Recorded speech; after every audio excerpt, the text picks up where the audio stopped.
అంటే యాక్చువల్‌గా ఇది చూసిన తర్వాత చాలామందికి కలిగే అంటే ఫీలింగ్ ఏంటంటే, women are going through something అనేది అది డైలీ ప్రాసెస్‌లో జరుగుతా ఉంటది. ఎవరో అనుకున్నా కొంతమంది బయటపడొచ్చు, కొంతమందికి తెలియొచ్చు, కొంతమంది తెలియకపోవచ్చు.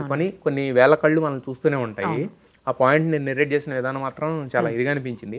బట్ అంటే మీకు అంటే మీ పిల్లల్ని మీరు ఎలా చూసుకోవాలి అది అనేది మీకు ఒక క్లారిటీ ఉంటది. ఎందుకంటే మీరు ఆ ఫేజ్ అనేది దాటొచ్చారు కాబట్టి.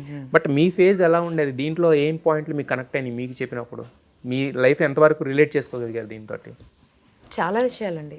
చాలా విషయాలు అంటే నాకు చిన్నప్పుడే ఫాదర్ చనిపోయారు. So I don't have that rapport with my father. When I was 5 I lost him.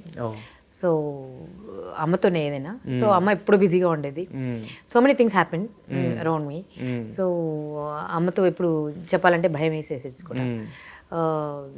But ఇలాగ నా చుట్టూ ఉన్న అమ్మాయిలు కూడా అండి, నాట్ ఓన్లీ అమ్మాయిలండి, ఈవెన్ పెళ్ళైన తర్వాత అప్పుడు కూడా ఇంకా చాలామంది చాలా దాస్తూనే ఉంటారు. కొన్ని భయాలు వెంటాడుతూనే ఉంటాయి వాళ్ళకి. సో పేరెంట్స్తో ఎప్పుడూ అంత ఓపెన్గా మాట్లాడుకోవడం, ఓపెన్గా డిస్కస్ చేసుకోవడం, ఓపెన్గా వాళ్ళ ఇష్టాలు చెప్పుకోవడం, వీళ్ళన్నది చాలా తక్కువ పర్సెంటే. ఈ మధ్య కొందరు కొంచెం జెన్జీ ఆల్ఫా వచ్చింది కాబట్టి సో కొంచెం ఏమన్నా చేంజ్ వచ్చిందేమో, కానీ 90% ఇలాగే ఉన్నారు. సో డెఫినెట్గా నేనైతే ఒక అమ్మాయిగా అన్ని రకాలుగా కనెక్ట్ అయ్యాను. ఒక డాటర్గా కనెక్ట్ అయ్యాను, ఒక మదర్గా కనెక్ట్ అయ్యాను, ఒక పోలీస్ ఆఫీసర్గా కనెక్ట్ అయ్యాను. అయితే బేసిక్గా మనం అంటే ఫాదర్ డాటర్ బాండింగ్ అనేది చాలా స్పెషల్. కానీ అమ్మాయి ఏమైనా చెప్పుకోవాలంటే చెప్పుకునేది అమ్మతోనే కదా. అంటే మీరు అన్నారు అమ్మతో కూడా చెప్పుకోవడానికి భయపడ్డానని. అది దాచినప్పుడు ఏమైందంటే మెంటల్ ట్రామాకి చాలా చాలా రకాలుగా ఎఫెక్ట్ చూపిస్తుంది. హెల్త్ పరంగా కానీ, సైకలాజికల్గా కానీ, మనం ఎదిగే క్రమంలో కానీ, నడిచే క్రమంలో కానీ. మరి దాన్ని ఎలా హ్యాండిల్ చేశారు? అంటే నాకు అంత భయంకరమైన ఏం జరగలేదండి. అంటే నాకు చుట్టూ బాగా వెంటబడి వాళ్ళు చిన్నప్పటి నుంచి. అప్పటి నుంచి ఎలాగ ఉండేవారు అనుకుంటా అండి. 3వ తరగతి నుంచి లవ్ లెటర్లు ఇచ్చేవాళ్ళు. మామూలుగా చెప్పాలంటే భయం, వీడిలో నేర్పిస్తున్నాడు అని. ఒకసారి నేను ట్యూషన్కి వెళ్తుంటే ఒకడు ఇంత పెద్ద పుస్తకం రాసుకొచ్చాడు, రమేష్ అని. మా ఇంటికి రెగ్యులర్గా వచ్చేవాడు, మా కార్ ఉండేది మాకు అంబాసిడర్, దాన్ని రిపేర్ చేసేవాడు అన్నమాట. వాడు నాకు నేను ట్యూషన్కి వెళ్తుంటే ఇంత పెద్ద బుక్ తెచ్చిచ్చాడు. దాంట్లో ఓపెన్ చేయగానే నా ప్రియమైన నా ప్రాణము నా ఉదయం అనగా రాస్తుంది. ఫస్ట్ పేజీ చదివాను, దాని తర్వాత నా టాక్ అక్కడ పడేసి మా అమ్మకి చెప్పలేను, నేను భయపడ్డాను. వాడు మళ్ళీ రెగ్యులర్గా మా ఇంటికి వస్తుండేవాడు. నా ఫంక్షన్ కూడా వచ్చాడు, నేను పెద్ద పిల్లని అవుతాయి ఫంక్షన్ చేస్తాను, ఆ ఫంక్షన్ కూడా వచ్చాడు. నేను అమ్మకి చెప్పలేదు, మాకు భయం. సో మా ఇంట్లో వాళ్ళు అనుకున్నారు, మా ఇంట్లో ఇంకొక పిన్ని ఉంది, ఆ అమ్మాయిని అడగడానికి వస్తున్నారేమో, వాళ్ళ పేరెంట్స్ వస్తున్నారు. వాడు చూస్తే నాకు వస్తుంది, చిన్న పిల్లని 12 ఏళ్ళ పిల్లని. సో నాకు అంత భయం అన్నమాట, వీడు నన్ను ఇలా అన్నాడు అలా అన్నాడు. సో ఇట్లాంటివి చాలా జరిగాయి. గోడల మీద రాసేవాళ్ళు నా పేర్లు, ఉదయభాను ఐ లవ్ యూ అని రాసేవాళ్ళు. చాలా మంది అండి, ఎవరు రాశాడో తెలిసింది కదా. ఒక రోజు కాలేజ్ మీద రాశారు, పెద్దగా రాశారు.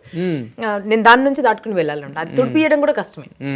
సో ఇలాంటివి చాలా జరిగాయి, కానీ మా అమ్మకి నేను చెప్పేదాన్ని కదా. ఇట్లాంటివి చిన్న చిన్న, బట్ అది చిన్న చిన్నది కాదు, ఆ చిన్న ఏజ్ అది చాలా పెద్ద విషయం, చాలా పెద్ద విషయమేనండి. అంటే నేను కుమిలిపోయేదాన్ని, నాకు స్కూల్కి వెళ్ళాలంటే భయం వేసేది.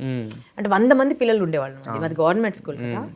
100 మంది 109 మంది ఉన్నాం మేము 10th వచ్చేసరికి.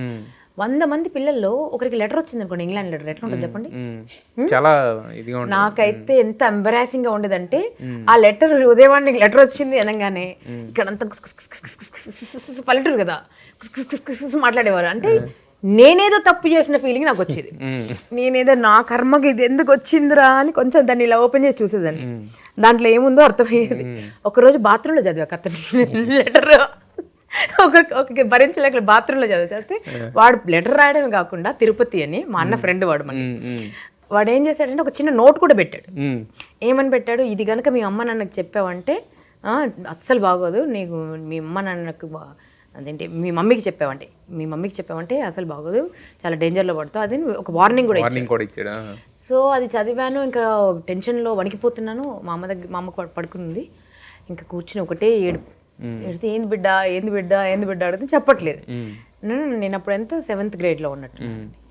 సో అప్పుడు తర్వాత తీసుకొని ఇట్లాంటి ఏమైనా ఉంటే చెప్పు బిడ్డ అని చెప్పి ఆ లెటర్ తీసుకెళ్ళి మా అన్న మా మమ్మీ వాడిని ఒక వీర వాయింపుడు వాయించి అట్లా జరిగిందండి.